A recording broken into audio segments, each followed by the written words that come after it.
It was always something I enjoyed, and while I was at UNCG, I had some opportunities to work as a music director for the theater department, as well as on a couple operas here. And so I definitely was always kind of working in that direction.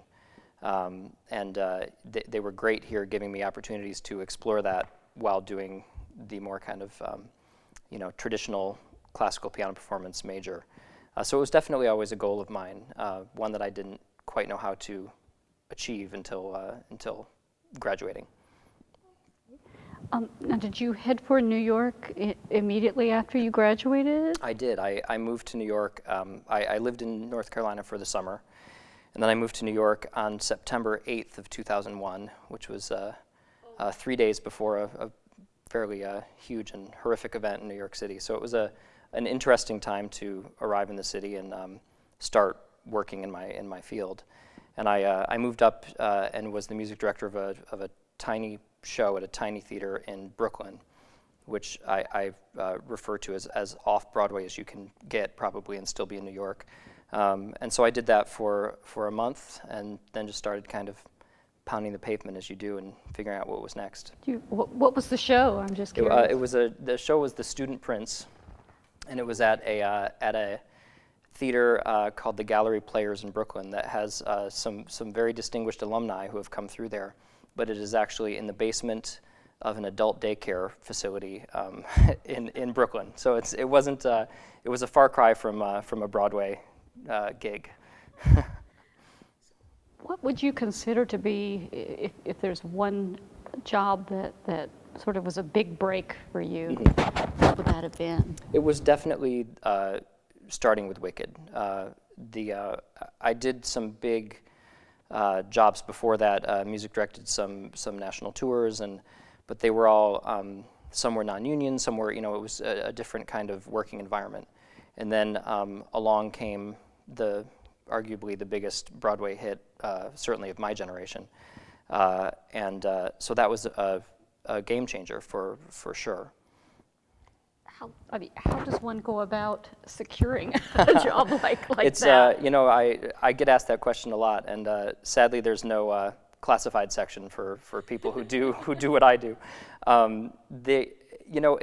It sounds cliche, but it is who you know and who you have worked with and who is impressed by your work, and that was really you can draw a line and trace my employment at Wicked back a few years and people who I had come into contact with professionally and personally to ultimately get that position.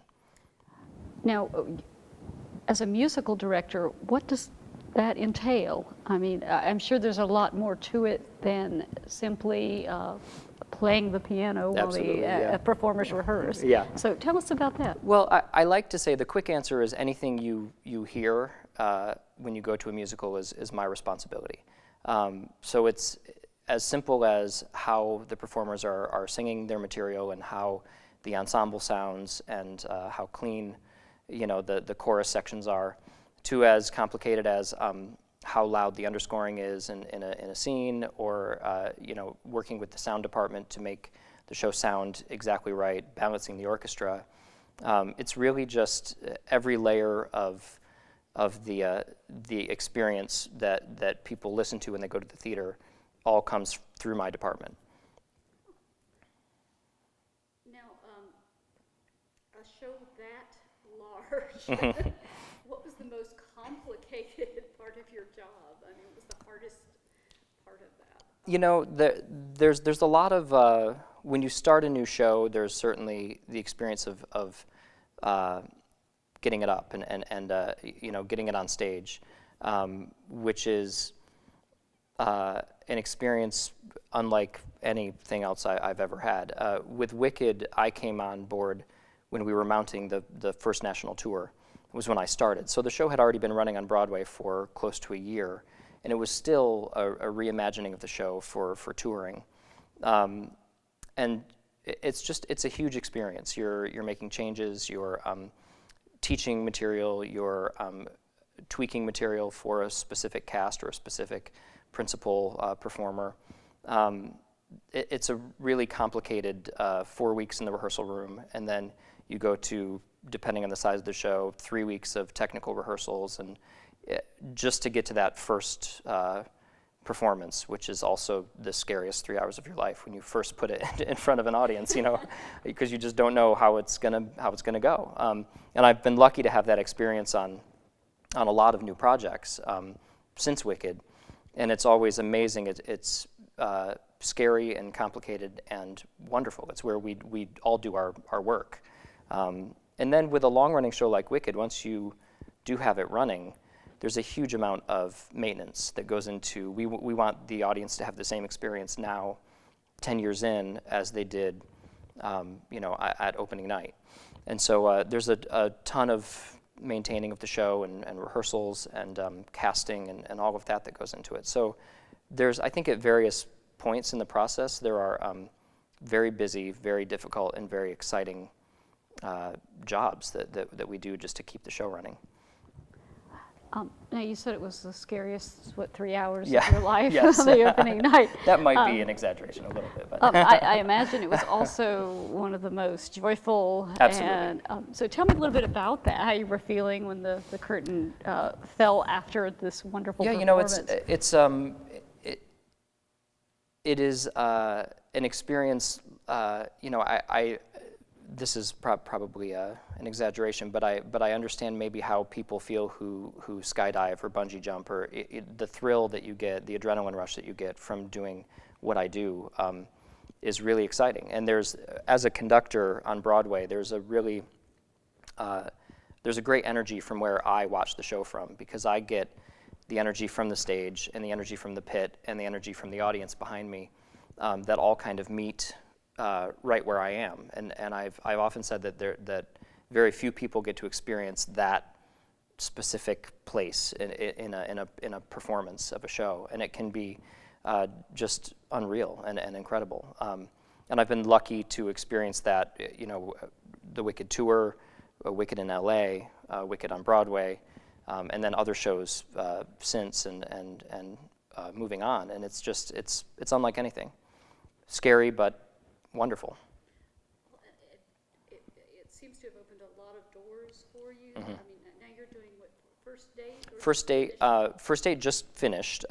We did a Broadway run after running in Seattle, and I have a lot of other exciting projects coming up. But again, so much of what's kind of followed is because of people who saw my work on Wicked or people who I met doing Wicked, and the line continues. I guess Wicked has a special spot for you. It does. It always will. It absolutely does. Yeah, I've met some great people and some of my best friends working on it, and it has definitely opened a lot of doors. And I understand you are actually doing a lot with recording artists. And very diverse recording artists. Yes. I think I even saw Dolly Parton, Parton, yeah. on the list. Tell me about that, and I don't know if that's extremely different from It's being part of the it's quite show. different. It's you know, I guess it was about 6 or 7 years ago. Stephanie J. Block, who's a wonderful Broadway performer, and she was playing Elphaba in Wicked on Broadway at the time. She came to me and said, "I want to do a CD. I want to record an album, and I want you to produce it and music direct it." And I said, "Sure, I'll do that," and knowing nothing about what that entailed. And I've learned on the job since, and I've done I produced the First Date cast album, which was my 6th studio recording, and I've had the chance to work with from Marvin Hamlisch to Stephen Schwartz to Dolly Parton to great Broadway performers, and it's similar in that I do what I do, which is arrange the music and make sure it sounds the best it can. It's different in that, and wonderful in that when I'm done, it stays that way forever, which is a very different experience than music directing a show, which is an ever-changing entity. And it's nice to do a recording, and when you're done, you kind of leave it, and you know that when you listen to it, 6 months from now, it's going to sound exactly like you left it. And there are still, of course, things that I would love to change when I listen to it again and go back, but it's not, so much of what I do as a music director is affected by other people, by the players, by the singers, by the sound engineers, oftentimes wonderfully, but some of it is always out of my control. Now, is there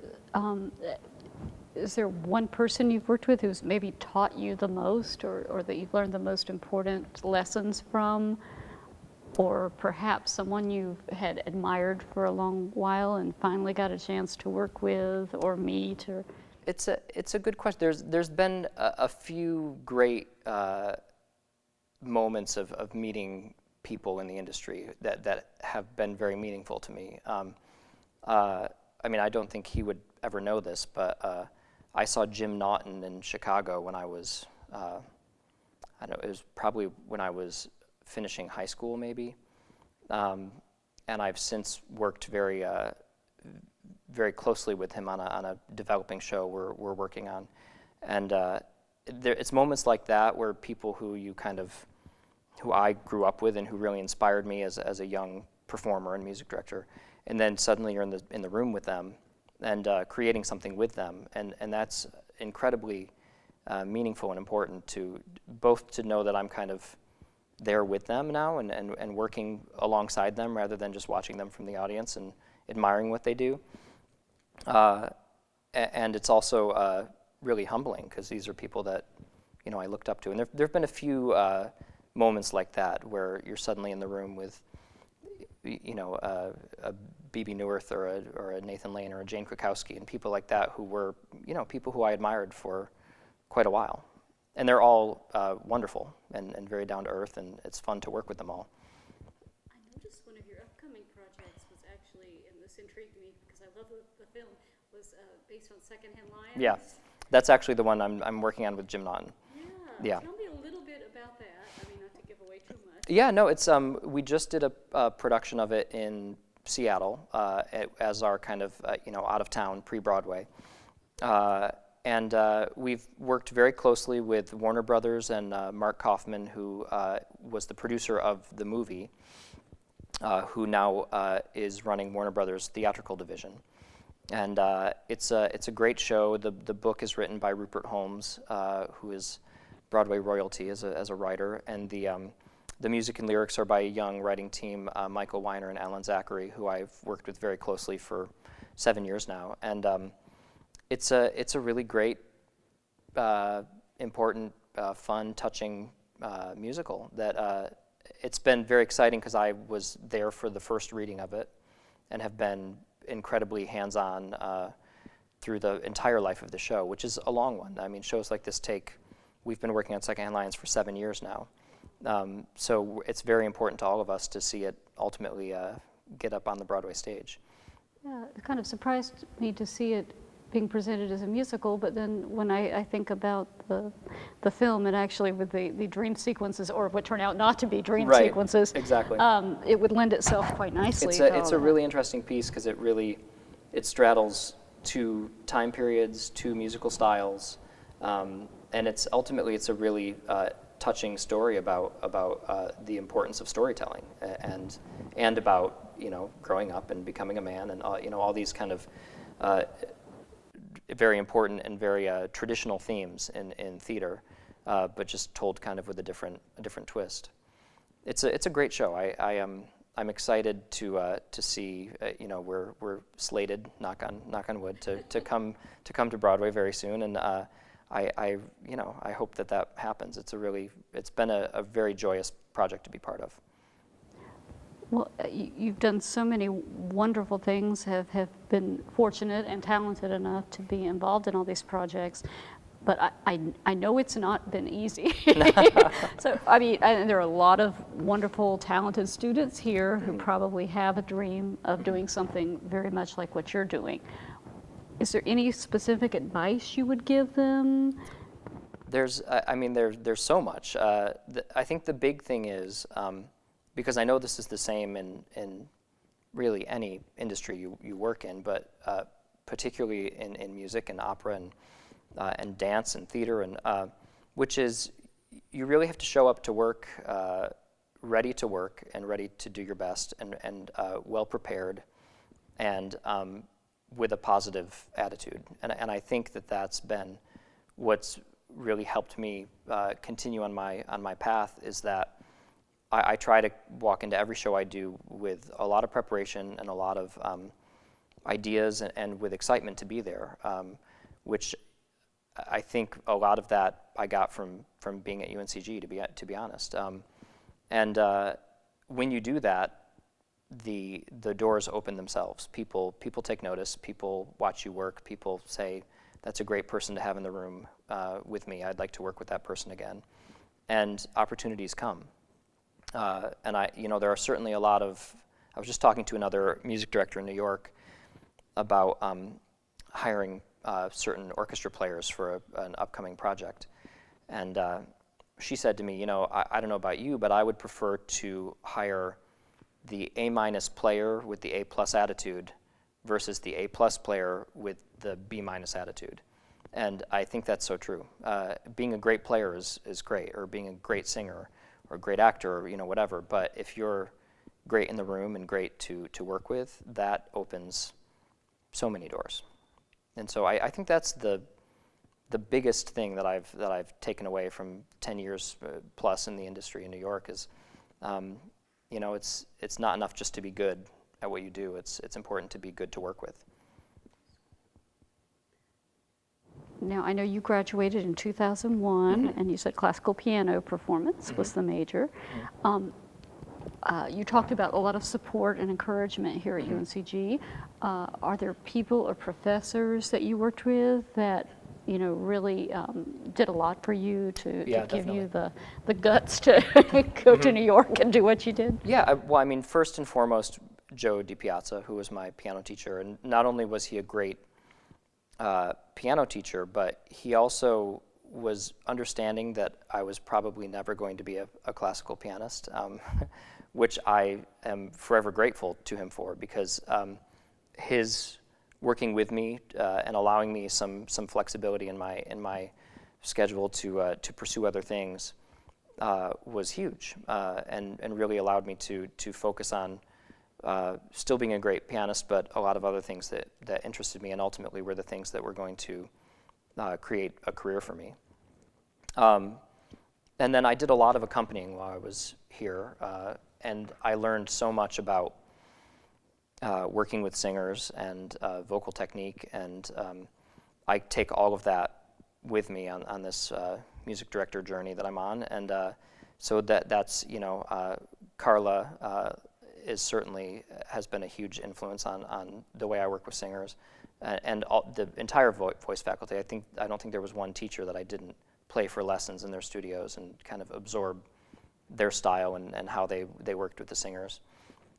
And a professor that was here at the time, isn't anymore, he's at Eastman now, was Benton Hess, who was a huge influence on me as a music director and conductor. He works in opera, but there was a lot of crossover, and obviously in conducting an opera and conducting a musical, and he gave me a lot of technique that I don't think I would have ever had, and that has served me well on the podium of musicals, where knowing how to really conduct an opera, not a ton of Broadway music directors have had that background, so that was huge for me as well. I don't know if you were a scholarship recipient while you were here, but I do know there are a lot of students now who are and really depend on that, especially art students who need free time to perfect their craft. I don't know if you did receive a scholarship. Maybe you can speak about that, or I did. A couple. It's been a while, so I don't remember the specifics. But I was a merit scholar, not music related at all. I just from my grades and SAT scores and all that. So I had a merit scholarship, and then some music scholarships on top of that. And it was, as an artist, the ability to move on with my career right after college without having to worry about any sort of student loan debt or anything like that was huge, because I could really move to New York, arguably the most expensive city in the world to live in when when you're 22, and I could really hit the ground running, and you know, I still had to struggle from time to time to pay my rent, but I didn't have that extra financial you know, responsibility of paying off my college. So it was a great thing for me, and I'm grateful to the university for it, for sure. What would you say if you could speak to the people who made that money available to you today, the folks who gave the money, if you could tell them anything? I would thank them. I mean, it was a game changer to have, you know, more or less had my higher education for free. It was huge, and it took off a level of I think worry that it seems like so many young people who are graduating from college now have to deal with. I know I have lots of friends who still talk about paying down their student loans, and you know, and it's sad to me that anyone has to worry about that. And the fact that I didn't was a huge gift, a huge gift. Any memories that come to mind now that you're back here? I said walking into this recital hall, I would give me like nervous stomach. I have some great memories and some Scary ones. some scary ones of juries played on this stage, and you know, scales and arpeggios, which I wasn't good at then, and certainly I'm not good at now. You know, it was interesting driving back today. I flew into Charlotte last night and saw my family, and drove to Greensboro today, and so much has changed. Even the exit that I got off at off of 85 to get here is different. And but then I drove past Aycock Auditorium and Yum Yum, which I had forgotten about. Was delighted to see was still here. And it was instantly kind of familiar and happy memories again. I drove past Tate Street Coffee, where I spent a lot of time, and my old apartment, which was right kind of across the street there on Tate Street, where I lived for a couple of years. And you know, it brought back a lot. I haven't actually been back in Greensboro since I left, and so it was exciting and kind of wonderful to drive around and remind myself of all these places. It was a great 4 years. Yeah, the campus has changed quite a lot. Quite a lot. College Avenue everything's quite nice, I think. Yeah, it's very beautiful. different. It's very different. It's not. Some things are exactly what I remembered, and some things are very different. But certainly for the better. I mean, driving around it really it looks like a lot has happened here since I've been gone.